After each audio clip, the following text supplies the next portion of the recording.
ప్రెజలాట్ మన ప్రభువైన యేసుక్రీస్తు నామములో అందరికీ ఈ ఉదయకాల సమయమున శుభాభివందనాలు తెలియజేసుకుంటున్నాం.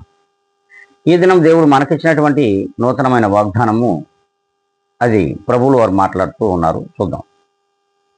మరి మత్తయి శుభవార్త 5వ అధ్యాయము 4వ లేఖనాన్ని మనం స్పష్టంగా చదువుకుందాం. దుఃఖపడవారు ధన్యులు, వారు ఓదార్చబడుదురు. నిజం. ఎవరు ఈ దినమున క్రైస్తవులుగా క్రీస్తు మార్గంలో నడుస్తున్నారు, అట్టి స్థిర విశ్వాసులు దేవునిలో దుఃఖపడినను వారిని మన దేవుడు ఓదారుస్తాడు, మన కన్నీరు తుడుస్తాడు. ఆ రీతిగా మనం ప్రభువులో స్థిర విశ్వాసులుగా ఉంటే, మనం నిజముగా క్రైస్తవులు క్రీస్తు మార్గంలో నడుస్తున్నట్లయితే ఖచ్చితంగా మన దుఃఖమును ఆయన తీరుస్తాడు, మనల్ని ఓదారుస్తాడు.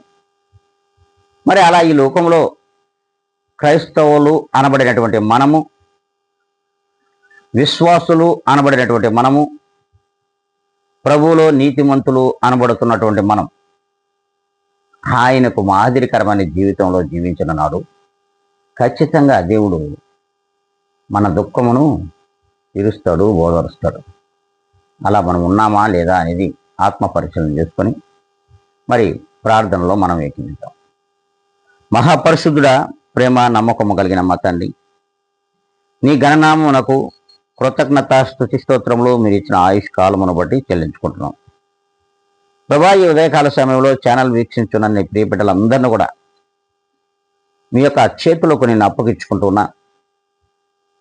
ఇది కూడా మీ దాసుడుగా నన్ను నేను మిక్కిలిగా తగ్గించుకొని క్రీస్తు యేసు నామములో అడిగి వేడుకొని ప్రార్థిస్తున్నాను మా తండ్రి. ఆమేన్.